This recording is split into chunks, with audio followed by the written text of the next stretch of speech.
First of all, today I am going to explain about titration. Okay. Now, this is one of the most important practicals which is in class 11th as well as in 12th also. So, what actually we do in titration? Titration means what actually? Titration is also known as volumetric analysis, or it is also known as quantitative analysis. Okay, so these names must be known to us for Viva questions, like volumetric analysis, quantitative analysis. That means the names which we are writing are explaining that it is related to quantity or it is related to volume of something.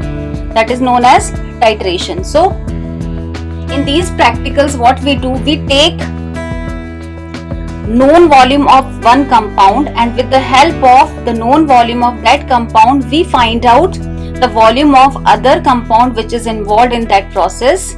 Okay, and then after that,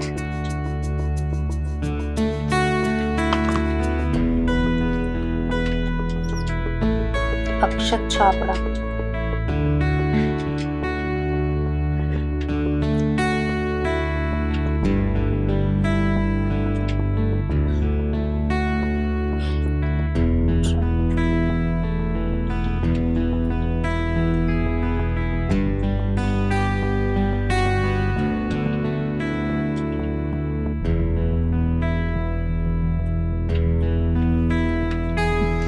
Okay. So, volumetric analysis, quantitative analysis. So, what we will do, we will take known volume of one substance, and then with the help of that, we will find out the volume of other substance. Now, what is the purpose of finding the volume of other substance? Because finally, the aim in titration is to find out molarity of unknown substance.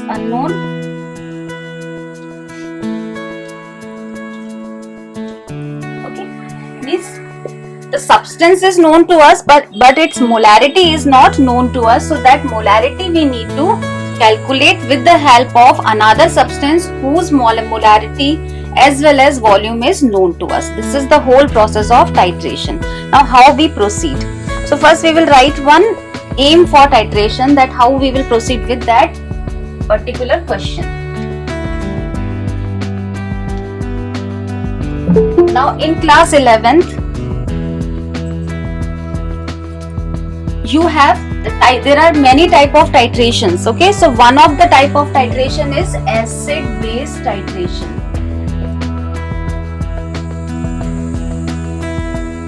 In class 12th, you will have redox titration, reduction and oxidation titrations. In this class 11th, you have acid base titration. That means one of the substance which we will take is acid, the other substance is base. Now, in acid base titration, one aim we are writing, determine the strength of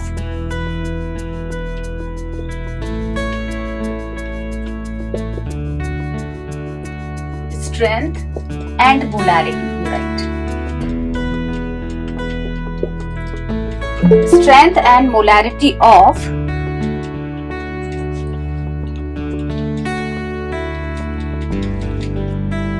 NaOH solution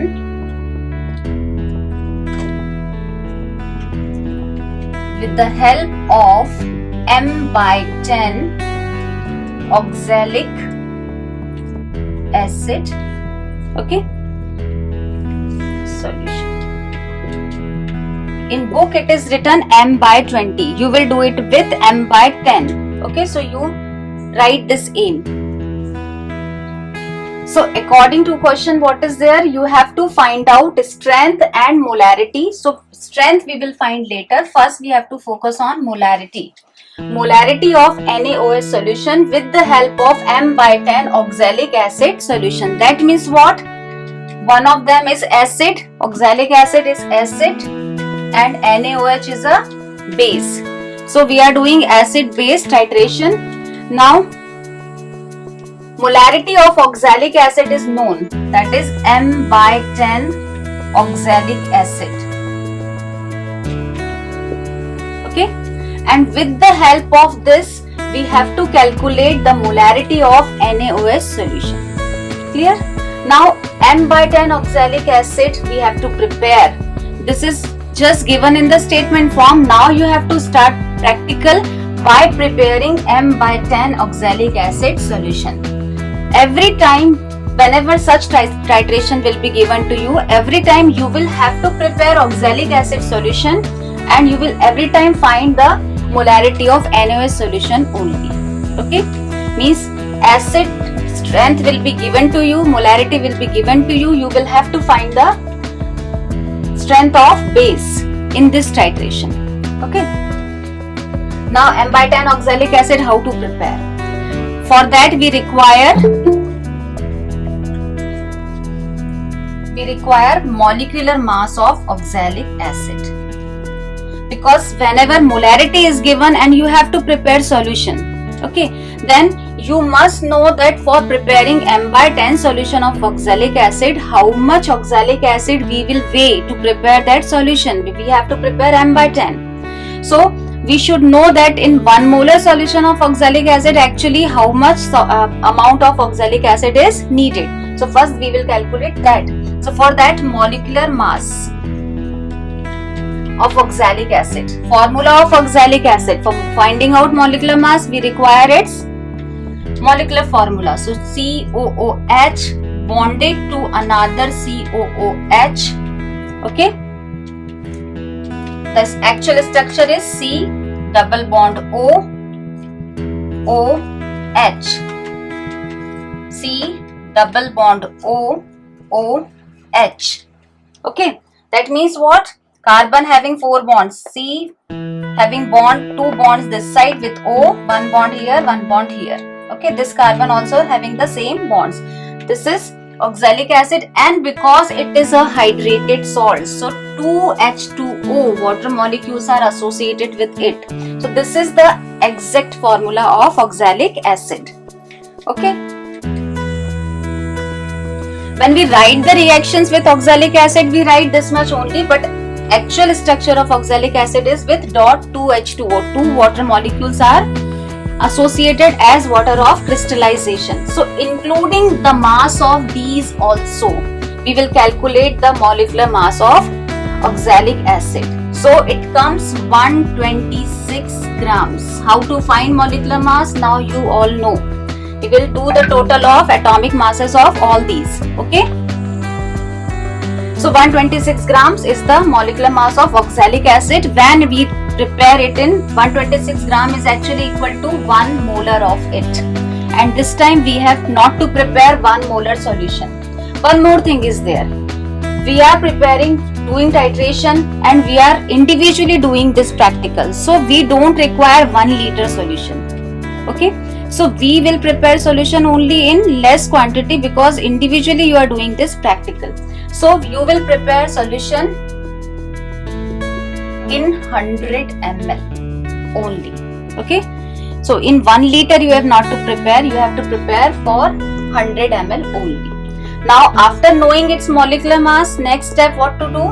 Molarity M is equal to weight in grams of the solute, that is oxalic acid, upon its molecular mass, conversion factor 1000, and volume in ml. So how much volume we are requiring to prepare? 100 ml. So this is 100 ml. Okay, now out of these quantities 1, 2 and 3, how many are known to us? Molarity we know, we have to prepare M/10 solution, so it is 1/10 here. Molecular mass just we have calculated, that is equal to 126 grams.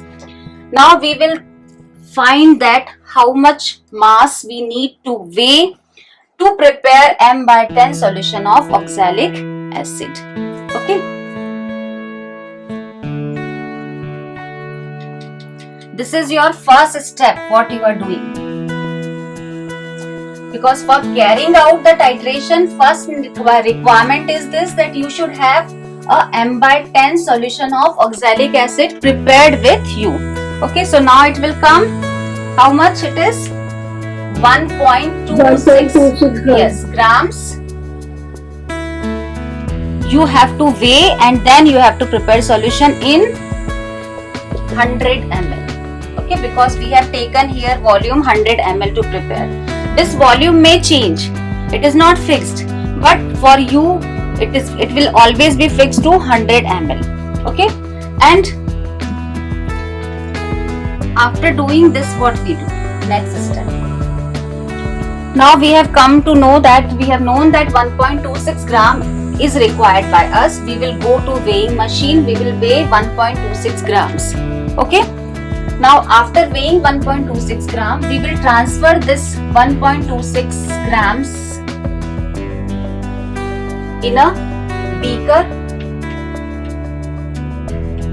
Okay, and we will dissolve this in minimum quantity of water.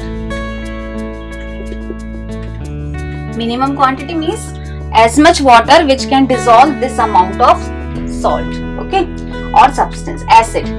1.26 grams minimum quantity of water we will dissolve. Now it is dissolved here. Now what we have to do, because though beaker also has marking for volume 50 ml, 25 ml, 100 ml, but for preparing solutions for titration, because titration is a very specific type of practical, even little change in the volume can affect your reading and it will come incorrect.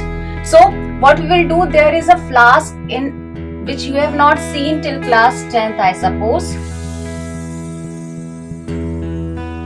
This is known as standard flask. Okay, standard flask is a round bottom flask having a long neck. Now on the neck of this standard flask there is a scratch mark. The glass itself is scratched and this volume is of 100 ml. Clear? The scratch mark may vary. Suppose the bottom of some of the flask is broader, so this mark may come this side. So mark is not fixed that it will be till this length only, but whatever distance it is mentioned on your particular flask you have obtained, you have to make the volume till that level, 100 ml. So this is 100 ml flask. You may have 250 ml, 1 liter, depends on your requirement, but you will every time get 100 ml standard flask. Now what you have to do after dissolving it, you have to take care that even the smallest particle of the substance you have weighed should be dissolved and not be wasted outside, means dropped outside or something, because even the smallest particle will affect again your reading. So whole of the substance should come here, it should be dissolved completely. After that you will put a funnel on this.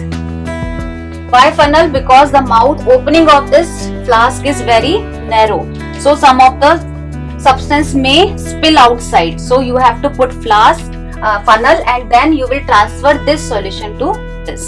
After transferring, what you have to do, again some water you will rinse it and then that water you will put here. Clear?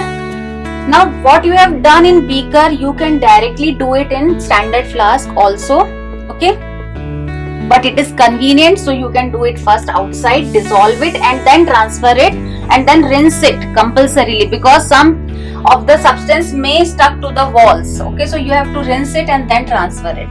Clear? Now suppose it is till this level. Okay, now it may come to this level. Now what you have to do, you have, because it is molarity is what, the grams, moles of the substance dissolved in 1 liter of solution. Here instead of 1 liter we are preparing in 100 ml. So what you have to do, after transferring it, now you have to make volume till here. Okay, now adding water till this distance is easy, you will go on adding. Now when you come to this point you have to be careful, because again I already told you titration is a very specific type of practical. Even little less of it, little more of it will spoil your readings. Okay, so you have to be very careful.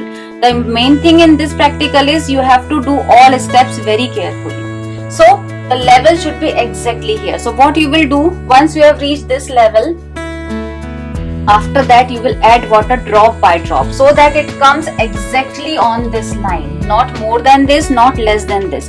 If it is less, you can add little more water, but once it is more, you cannot do anything. You have to prepare the solution again, otherwise your readings will be wrong. Okay, so we have to be very careful at this point. Suppose you think, many times what students do, that they add more water and they think that madam has not seen, so we can spill some water and then we will show it till this level. So that will, you can show me, but once suppose you have made a solution, instead of mixing 1 spoon of sugar, you have mixed in, you were about to mix in 1 glass of water. Instead of that, you have mixed it in 1 1/2. After that, you throw extra half glass water and you just show 1 glass. So the strength has already changed. No matter you are showing it in 1 glass, but actually you had mixed it in 1 1/2 glass. So that dilution is more. So once you have increased the volume, no matter you throw it to show it exact to the teacher, your final answer is going to come wrong. Okay, so take care. This mark is very essential. So gradually you will add it drop by drop. Now how to read this? For colorless liquids like water, always when you see the surface of water, it is curved, it is not straight. Means when you see the upper level, you will see that the surface of the water will be appearing like this, not straight. Okay, so you have to see the level of water here also. Suppose the water is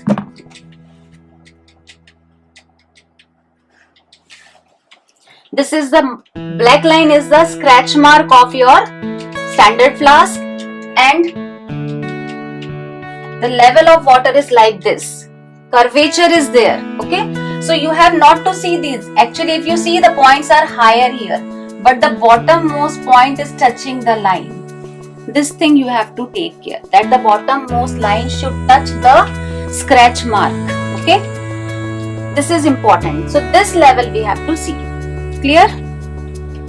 So now your solution is ready.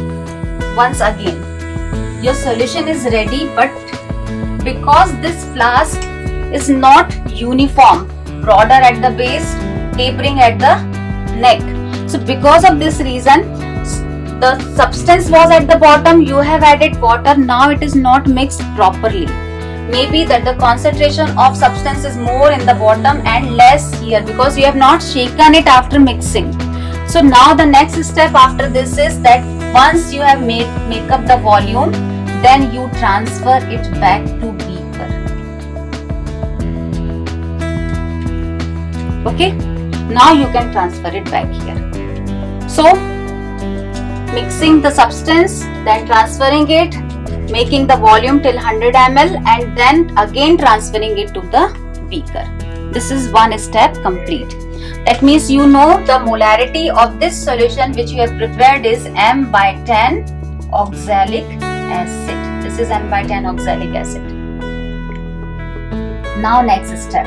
After that, till now we have used two apparatus. One is beaker, the second one is standard flask. Now the third thing which we are going to use is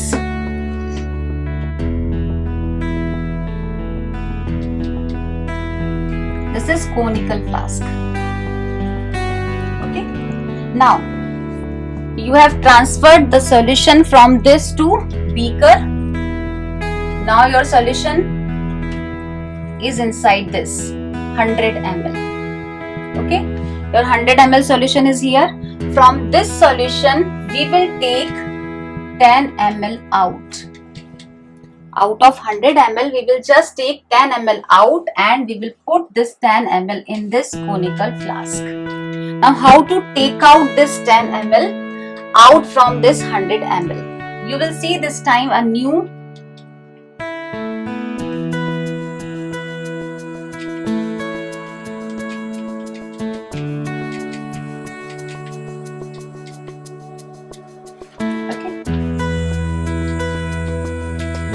known as pipette. Okay, this pipette, it is made up of glass, all are glassware. So pipette you will see, and it has again a scratch mark on it of 10 ml. Instead of taking in measuring cylinders, because much of the liquid is stuck on the walls measuring cylinder, when you pour it, some of the substance is left at the bottom, so again practical results are affected. So instead of doing it by measuring cylinder 10 ml, we have to use pipette because it brings the reading more accurate. So for this, what is to be done? The liquid has to be sucked from this. What we do? We put this pipette like this. This is the lower part of it. Lower part will be inside the liquid, and then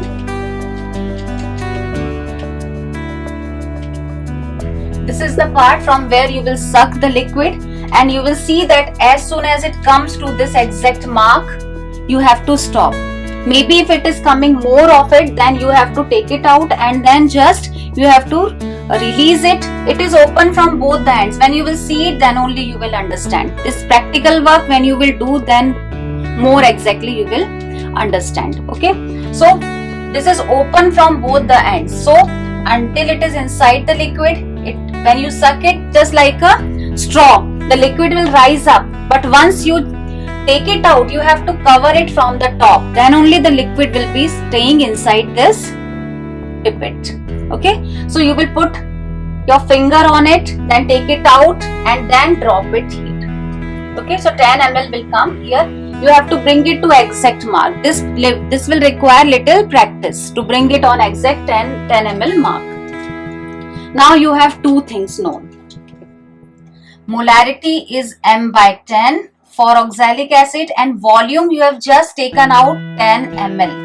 Out of total 100 ml, you have just taken 10 ml. So this conical flask is having 10 ml oxalic acid, whose molarity is m/10 or 1/10. Two things you know. Okay. After this,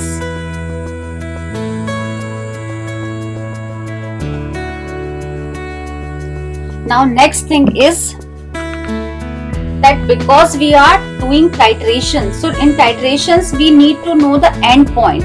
We know that if you are mixing acid and base, the reaction which will take place is neutralization reaction. They will be neutralized. Now in these reactions we have to use indicator also to know when the reaction of neutralization is complete. So what we will do?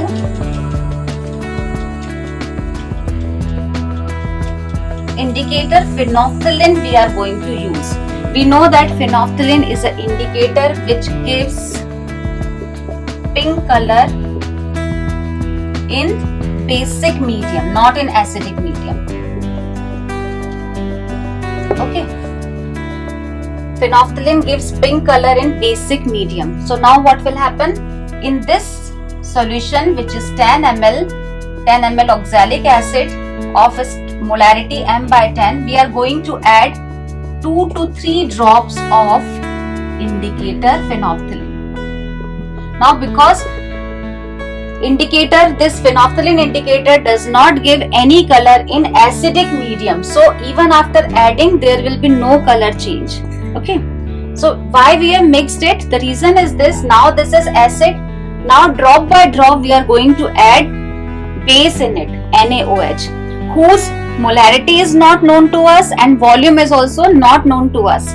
Now what we are going to calculate, that as we are going to add in this base drop by drop, then there will come an end point when whole of the 10 ml acid is neutralized by the base which we are adding. So how much amount of base we are requiring to neutralize m/10 10 ml of oxalic acid? If its strength is different, molarity is different, instead of m/10, if it is m/20, then the amount of base required will again come different. So it depends all on the molarity, that how much of the base will be required to neutralize the given acid, and quantity every time we are going to take 10 ml. Either we can take 10 ml or 20 ml, but this time in 11th every time you will be taking 10 ml volume of any substance which you are using for titration. If this is m by 10, then also this is 10 ml. If it is m by 20, then also this is going to remain 10 ml. Many times many students do this mistake, that if in exam or in any question this strength is given different, then they change this also. If this is given m by 20, they take out 20 ml. No, this is not related to this thing. Okay, this may be m by 25, m by 30. So this is going to remain 10 ml every time. Means you will only use 10 ml out of 100 ml given. Okay, so phenolphthalein we have added. Now your one step is ready. The next thing what you have to do is to find out the amount of base required for neutralization. Okay, so now what is there?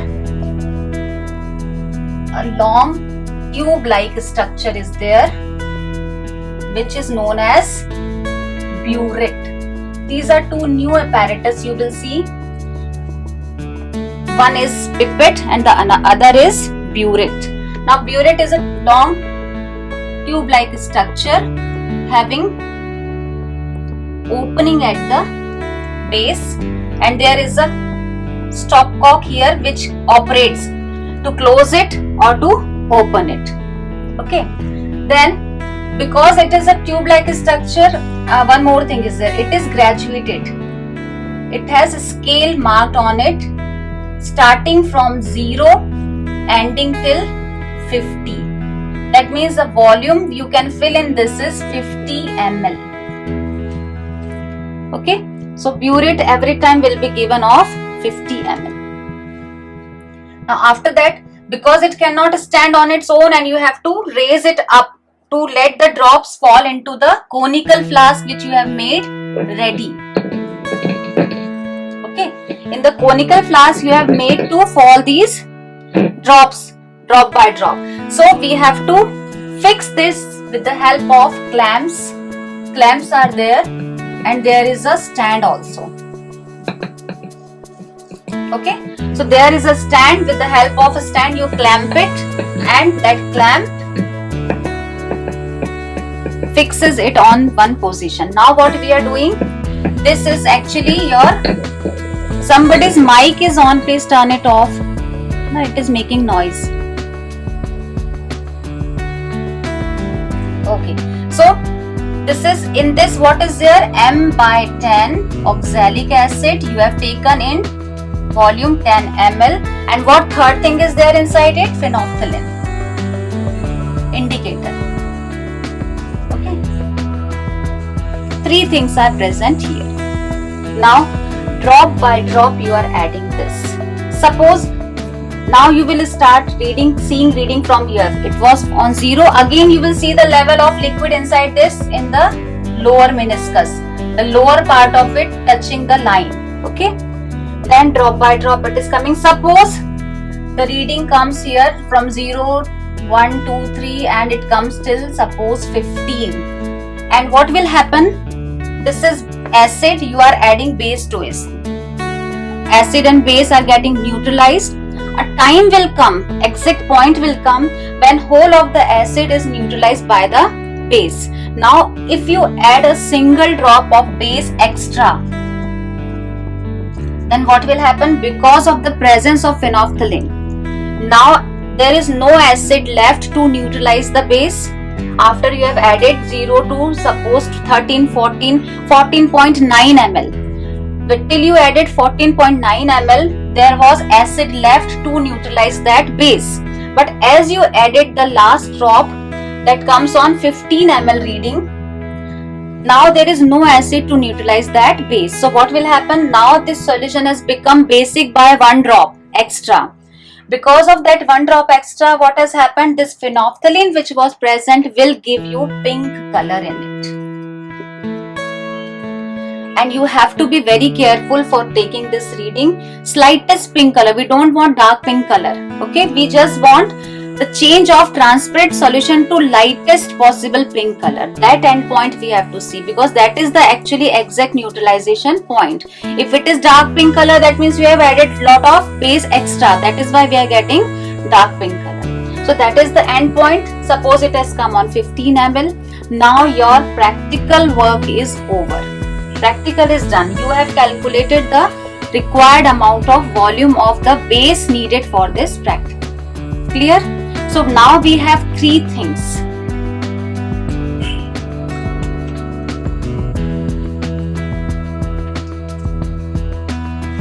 What we have? We have m by 10 ml oxalic acid, and we have 15 ml NaOH, which is required to neutralize this amount of oxalic acid. Okay. Now in the question what was there, we wanted to know the molarity of this NaOH. Suppose this is M2, so we want to know what is the molarity of NaOH solution which is required to neutralize 10 ml of m by 10 oxalic acid solution. Okay, so this is the requirement final by us. So practical work is done. Now remaining part is the calculation work. So for that what we will do, for finding out this, we will have to use the relation between the two. For that we must know the balanced chemical equation also. According to that, what we have performed, what has actually happened, that oxalic acid has reacted with NaOH in the titration flask to form salt, acid, base. Neutralization reaction gives salt plus water. Okay, so this is not balanced chemical equation. Two are required here. Okay, because that is why we can have two Na here. That means according to balanced chemical equation, 1 mole of oxalic acid is reacting with 2 moles of NaOH. Okay, so the relation between these two is, to find out the unknown molarity, we will use M1V1 upon M2V2. Okay, now we have to take their stoichiometric coefficient also here in this equation. Now we have to see that this M1V1 we are taking for what? Oxalic acid, and M2V2 we are taking for NaOH. This has to be decided. It's not fixed that you take oxalic acid M1V2. According to that, it will come N1 upon N2. Okay, that means what? Number of moles in the balanced chemical equation of M1V1. And M1V1 is, you have assumed oxalic acid, the number of moles of oxalic acids are 1 in the reaction. M2V2 you have assumed NaOH, then it will be 2 NaOH. So N2 value for you will be 2. Okay, so your equation comes to be M1V1 upon M2V2 is equal to 1 by 2. Now with the help of this, what we have to find is M2, because we have assumed M2 for NaOH. Now the three quantities are known to us, fourth we can calculate. Okay, that is M1 of oxalic acid we had taken 10, M2 we have to find, and V2 we had calculated, we have found with the help of Burette reading, so that we have assumed to be 15. It will not come 15. You have to see that by practical. So 15 is equal to 1 by 2. Okay, this will help you to get the value of M2. Okay, so this is the whole practical for finding out the molarity, and this is actually known as titration. Okay, now molarity we have found. Next thing is to find strength. Strength is having units grams per liter. This we have done, finding out the strength. So the formula for strength is molarity into molar mass. This gives the strength. So molarity we have just found M2. And whose strength we have to find? Take care to write the molar mass of that. This is also the one of the biggest mistakes which is done by you. Generally you write here 126 and the whole process goes wrong. So molarity you have found for NaOH here. So strength also you are finding out for NaOH. So what molecular mass should come here is of NaOH, that is 40, not 126. Okay, so this is your molarity. Clear?